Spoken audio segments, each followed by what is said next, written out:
Rahul Gandhi caucus के घेरे में, इसके बारे में आप क्या बताना चाहेंगे आज? आपने बहुत बड़ा सवाल किया कि राहुल गांधी कड़ी मेहनत कर रहे, यात्राएं निकाली, सब लोग घूमे फिरे, सब कुछ किया, किंतु राहुल गांधी जो एक तो जनता की नब्ज पकड़ने में थोड़े कमजोर पड़े, और दूसरी ओर जो राहुल गांधी को एक काकस जो घेरे हुए थे उसकी पहचान नहीं कर पाए। जनता मिक्स मतलब कि अपने पार्टी के लोग या उसके जनता बारे में क्या जनता ने वो काकस में पार्टी के लोग ही आ गए ना, जनता थोड़ी आती।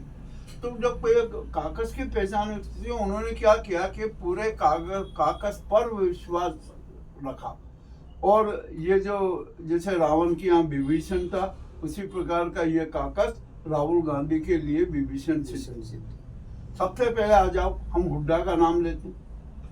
हुड्डा अपने आप को सीएम के रूप में स्थापित करना चाहते, सीएम बनना चाहते थे।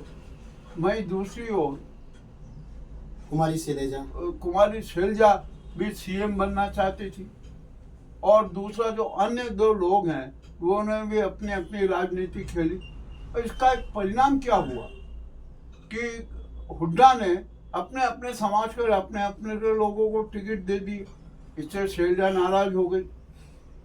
दूसरी तरफ शैलजा का टिकट न देते हुए जो उसके जो जितने भी समर्थक थे उनके टिकट काट दिए। तो ऐसी स्थिति में विरोध होना ही है, तो उसने सीधे न करते हुए अप्रत्यक्ष रूप से कहीं ना कहीं विरोध तो किया था।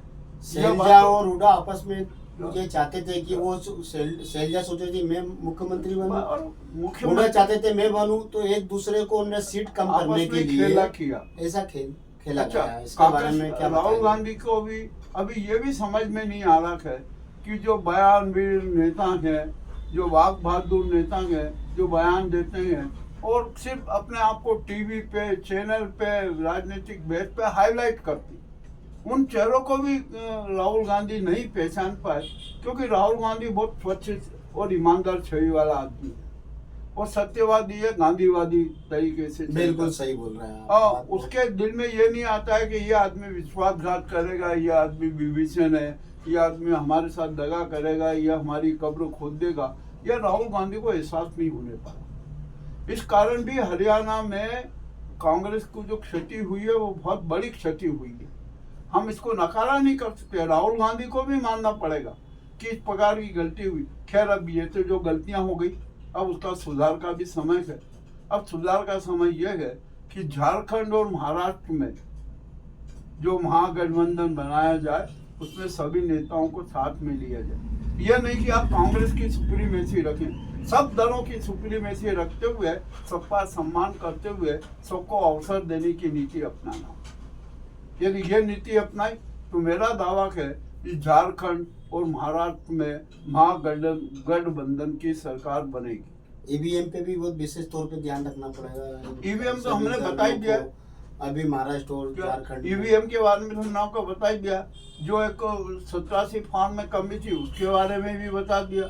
अभी सब कुछ क्लियर हो जाने के बाद यदि राहुल गांधी एक कठोर का निर्णय नहीं लेते हैं, अपने आप को कठोर नहीं बनाते हैं, और जो ये मुंह दिखाओ और काकस वाले लोग हैं इन पर यदि अंकुश नहीं लगाते हैं, अंकुश नहीं लगाएंगे तो फिर ये जीत बड़ी मुश्किल लगेगी, और उनको हर बार शर्मदायक स्थिति झेलना। राहुल गांधी जी की मेहनत तो काफी करते हैं। राहुल गांधी है, उसी के प्रयास से तो इतना सब चल रहा, नहीं तो इतना अभी कोई डाउन हो जाता, कांग्रेस का लोग नाम लेना भूल जाते। बिल्कुल सही कह रहे हैं। तो ये जो राहुल गांधी को ये जनता की ओर जो जन सोच है वो हम अपने चैनल के माध्यम से राहुल गांधी को सुझाव देना है कि वे इस बातों पर तुरंत ध्यान दे।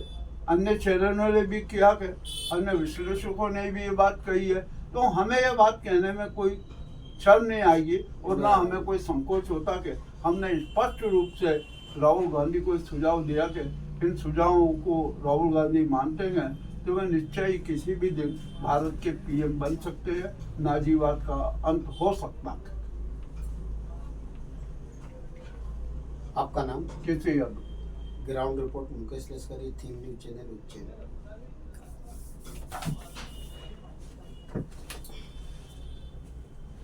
बढ़िया हो गया।